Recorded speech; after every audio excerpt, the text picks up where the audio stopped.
You're standing at the edge of a forest, somewhere in what we'd now call southwestern France. The year is roughly 100,000 BC. There's no language yet, not the kind we'd recognize. No agriculture, no cities, no laws. There are maybe a few 100,000 humans on the entire planet, and most of them you'll never encounter. But the group that just emerged from the treeline, you know them. And the look in their eyes tells you something that bypasses rational thought entirely. Something primal kicks in. Not fear exactly, it's older than fear. It's the recognition that you are being assessed, not as a person, as a resource. Archaeologists working a cave system near Alicante, Spain found something in 2016 that made several of them stop what they were doing and go quiet. Bone fragments, human bone fragments, that had been deliberately processed. Skulls that had been opened, femurs that had been split, the marrow extracted. Cut marks in specific patterns that only occur when you're removing flesh from bone intentionally. These weren't burial remains. These weren't ritual artifacts. These were leftovers from a meal. And the deeper you go into the archaeological record, the more this picture comes into focus. Here's what makes this uncomfortable to talk about. Cannibalism in ancient human history isn't some rare aberration. It isn't a footnote. Across dozens of sites on nearly every inhabited continent, across multiple species of hominins, our ancestors and their cousins, we find the same signature. Processed human remains, deliberately consumed. The question isn't really whether ancient humans ate each other. The evidence for that is overwhelming at this point. The question is why.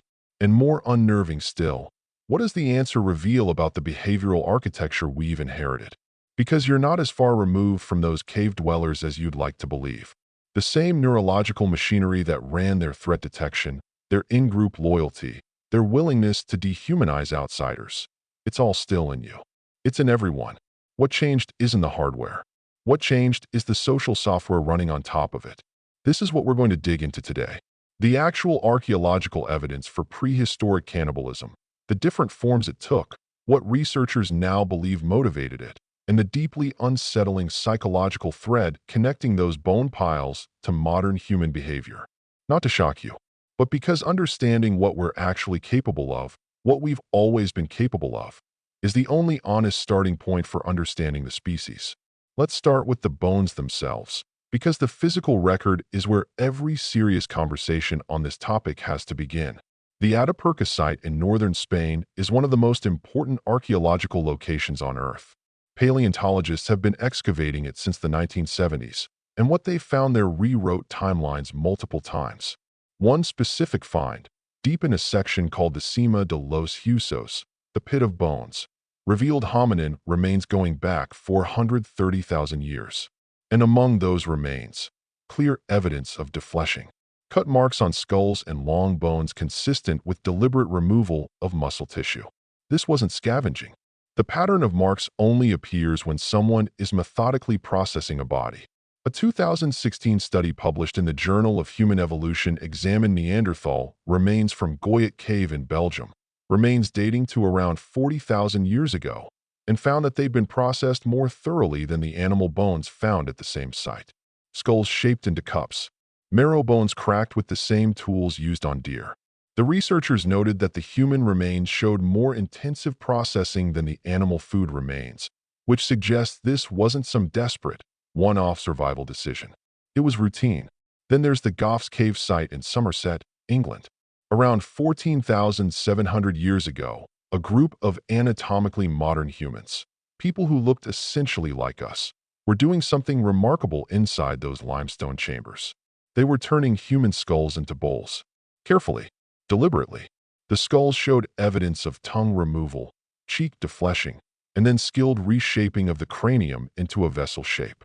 And crucially, the people doing this left behind their own garbage, animal bones, tools, the whole picture of a functioning human group.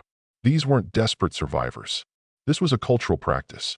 What researchers now recognize is that prehistoric cannibalism split into at least 3 distinct categories, and conflating them is where a lot of the popular understanding goes wrong. The first category is survival cannibalism, what people imagine when they hear the word.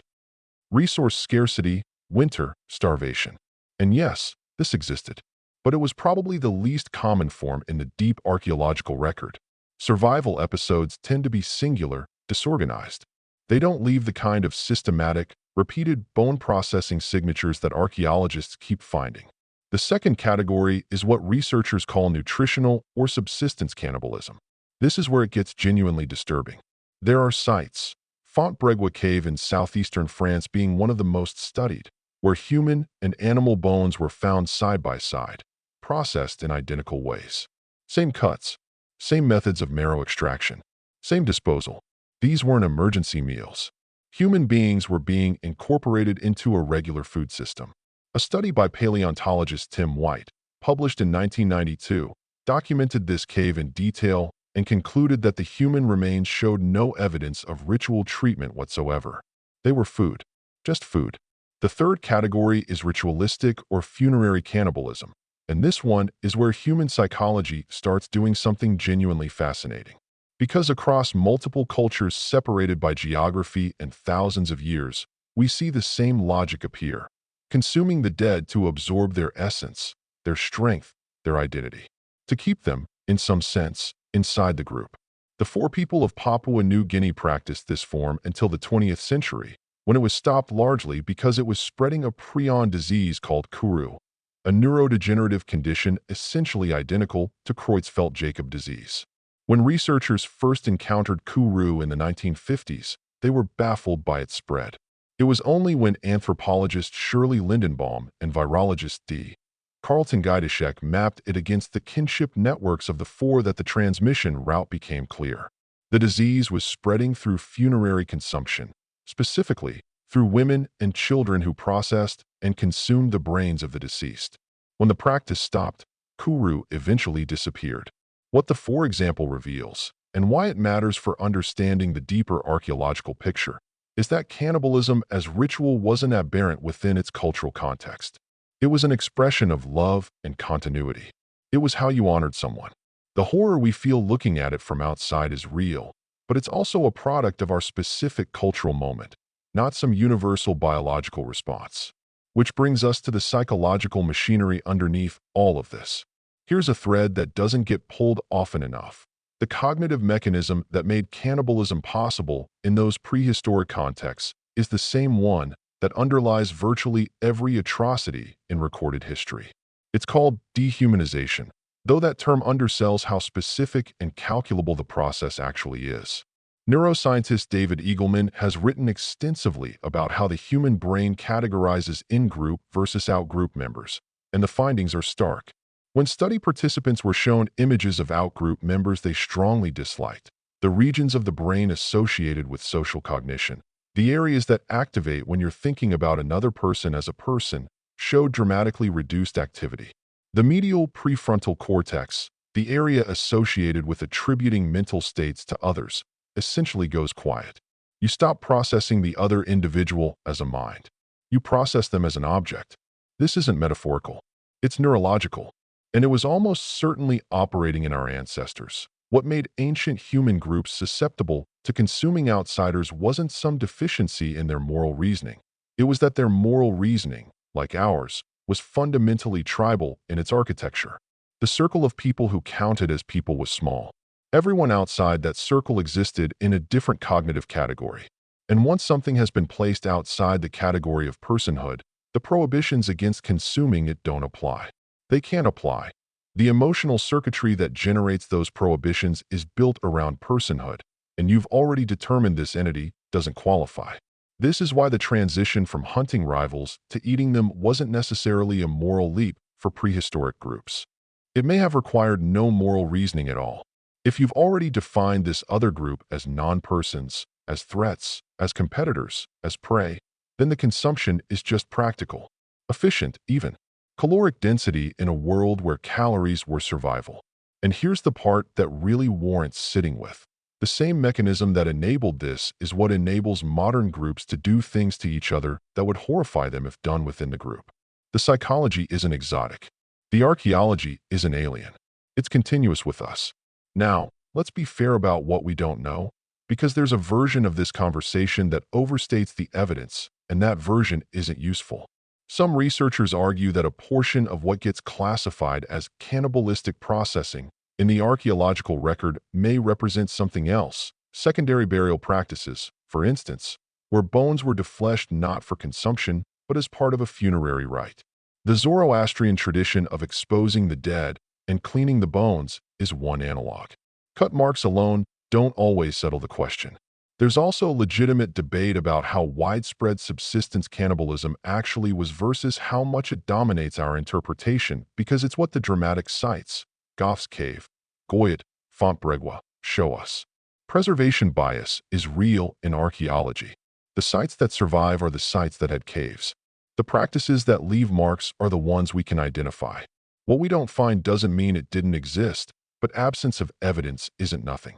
And there's a valid point made by some anthropologists that our modern framework of cannibalism as a category may be anachronistic, that imposing it on prehistoric behavior risks projecting our own disgust response onto people operating within entirely different conceptual systems. That doesn't make the behavior less real, but it complicates what we mean when we call it by that name. None of this undermines the core evidence, but it should make us careful about building too neat a narrative, because history rarely cooperates with neat narratives. So what do we actually take from all of this? What's the through line? Return to that cave in France, to the bones left on the floor of Goff's Cave, to the Neanderthal skulls in Belgium.